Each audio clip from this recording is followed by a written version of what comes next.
ময়ো যদি দলৰ পৰা কেতিয়াবা আঁতৰি যাওঁ আপুনি ধৰি ল'ব অগপ দল থাকিব, কাৰণ দলটো হৈছে ৰাইজৰ তেজেৰে গঢ়া দল। ইয়াত মানুহৰ আৱেগ জড়িত আছে আৰু সেইকাৰণেই সদায় বিচাৰে যে দলটোৱে এটা শক্তিশালী ভূমিকা সদায় গ্ৰহণ কৰক। আৰু এইটো নহয়, আৰু মই নিজেও নাভাবোঁ যে অগপ দলটোৱে কেৱল ক্ষমতাৰ কাৰণে ৰাজনীতি কৰিছে। গতিকে স্বাভাৱিকতে আমাৰ দলটোৰ চৰিত্ৰ আৰু আন দলৰ চৰিত্ৰৰ মাজত পাৰ্থক্য থাকিবই। আৰু মই দলৰ কৰ্মীসকলক সদায় কৈছোঁ যে দলটোক আমি সেৱাৰ মাধ্যম হিচাপে ল'ব লাগে।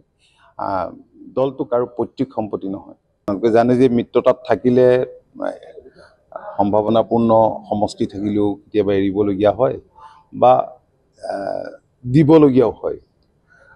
মিত্ৰতাৰ ধৰ্ম আমি বিচাৰোঁ যে সকলোৱে পালন কৰা উচিত। কিন্তু আমি মিত্ৰতাত আছোঁ, গতিকে মিত্ৰতা ধৰ্ম ভাৰতীয় জনতা পাৰ্টীও পালন কৰিব লাগিব আৰু আমিও পালন কৰিব লাগিব। আৰু কিছু ক্ষেত্ৰত মাত্ৰ অত্যুত তেনেধৰণৰ কেতবোৰ ঘটনা পৰিঘটনা নোহোৱা নহয়। মই আকৌ কৈছোঁ যে দলটো শৃংখলাবদ্ধ, আমাৰ দলটো, আৰু এই শৃংখলা ৰক্ষা কৰিবৰ কাৰণে যোৱা 11টা বছৰত মই কোনো কম্প্ৰমাইজ কাৰো লগত কৰা নাই। গতিকে আমি চাম ক'ত কি হৈছে। ময়ো যদি দলৰ পৰা কেতিয়াবা আঁতৰি যাওঁ আপুনি ধৰি ল'ব অগপ দল থাকিব, কাৰণ দলটো হৈছে ৰাইজৰ তেজেৰে গঢ়া দল। ইয়াত মানুহৰ আৱেগ জড়িত আছে আৰু সেইকাৰণেই সদায় বিচাৰে যে দলটোৱে এটা শক্তিশালী ভূমিকা সদায় গ্ৰহণ কৰক। আৰু এইটো নহয়, আৰু মই নিজেও নাভাবোঁ যে অগপ দলটোৱে কেৱল ক্ষমতাৰ কাৰণে ৰাজনীতি কৰিছে।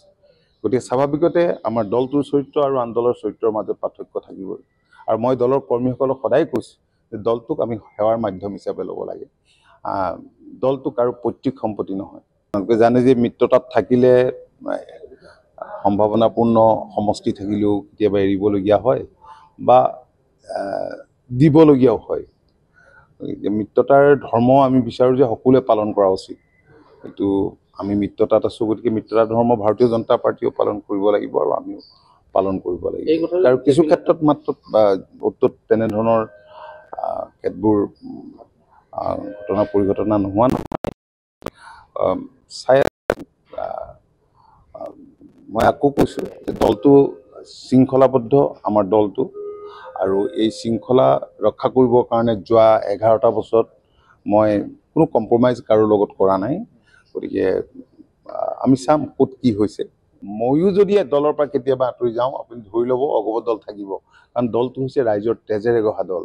ইয়াত মানুহৰ আৱেগ জড়িত আছে আৰু সেইকাৰণেই সদায় বিচাৰে যে দলটোৱে এটা শক্তিশালী ভূমিকা সদায় গ্ৰহণ কৰক। আৰু এইটো নহয়, আৰু মই নিজেও নাভাবোঁ যে অগপ দলটোৱে কেৱল ক্ষমতাৰ কাৰণে ৰাজনীতি কৰিছে।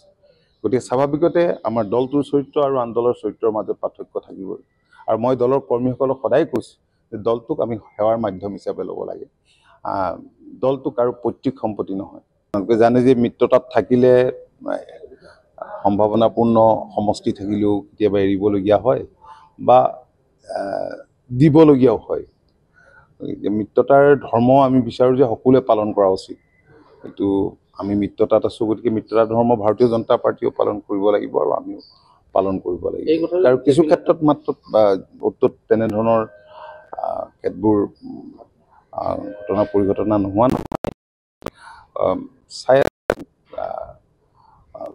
মই আকৌ কৈছোঁ যে দলটো শৃংখলাবদ্ধ, আমাৰ দলটো, আৰু এই শৃংখলা ৰক্ষা কৰিবৰ কাৰণে যোৱা 11টা বছৰত মই কোনো কম্প্ৰমাইজ কাৰো লগত কৰা নাই।